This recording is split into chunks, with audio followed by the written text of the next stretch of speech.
जो आदमी अपना दिमाग चलाते हैं, दिमाग, उनके बारे में एक कहानी है। एक बहुत पुराने समय की बात है कि एक बुढ़े बुढ़िया गांव में रहते थे। बुढ़िया घर में रहती थी, बुढ़ा जो है वैद्य का काम करता था, जड़ी बूटियों का, और लोगों का इलाज करता था। एक दिन बुढ़ा जंगल में चला गया और वहाँ जड़ी बूटी ढूंढने के लिए। तो वहाँ उसने क्या देखा, वहाँ जंगल में एक आदमी की खोपड़ी पड़ी हुई इसको मिल गई और उस खोपड़ी पे लिखा था अभी कुछ बाकी है। जब उसने उठाया देखा तो उसने सोचा पता नहीं किस नेक इंसान की खोपड़ी है। अरे अभी कुछ बाकी क्या हो सकता है, इसका गंगा जी में जाना बाकी है, बस यही बाकी, अस्थियां हैं, अस्थियों का गंगा जी में जाना बाकी है। उसने उठाई हुआ खोपड़ी और अपने झोले में रख ली, बोले चलो कभी जाएंगे तो इसे गंगा जी में प्रभावित कर देंगे। ला के अपने घर पे उसने रख दी। घर पे जाके उसने एक आलिया अलमारी टाइप था बना हुआ, उसमें रखी। तो वहाँ जब बुढ़िया ने वह देखी खोपड़ी तो बुढ़िया का दिमाग बोला कि बुढ़ा आज क्या ले आया। पास जाके देखा तो अरे ये तो खोपड़ी है। उस खोपड़ी पे और पास गई तो देखा अभी कुछ बाकी है। बुढ़िया ने सोचा रे सब तो निकल लिए, बुढ़ा और बुढ़िया मैं दो जने बचे, अभी कुछ बाकी क्या है, अब हम दो का क्या करेगी। बुढ़िया ने उठाया हुआ खोपड़ी कूड़े में फेंक आई। बुढ़ा आया, पूछा अरे वो खोपड़ी कहाँ है। बुढ़िया ने कहा तुम्हें अकल नहीं है, कहाँ से क्या क्या उठा लाते हो। वह तुम खोपड़ी उठा लाए, मैंने फेंक दी कूड़े में। बोले कहाँ। बुढ़ा वहाँ गया और खोपड़ी को उठा के ले आया, फिर वापस घर पे रख दी। सजनों,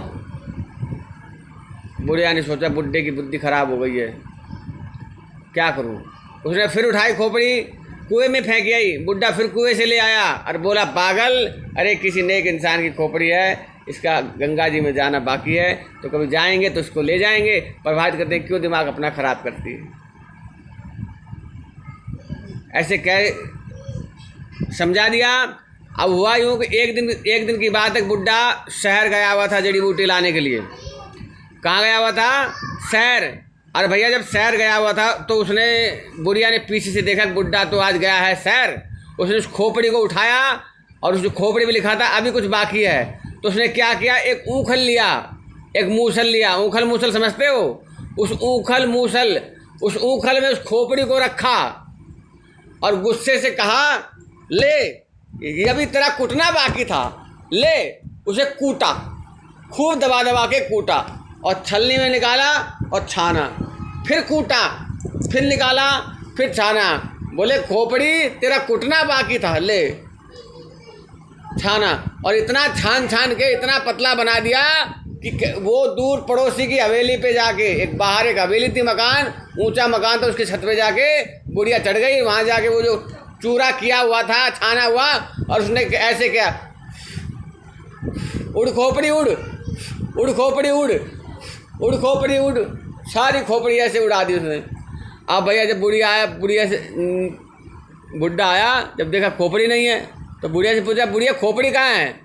बोले ऐसा है, खोपड़ी को पहले तो मैंने कूटा, फिर छाना, फिर कूटा, फिर छाना, फिर कूटा, फिर छाना, फिर महल की अटारी पे ले जाके उसको ऐसे उड़ा दिया।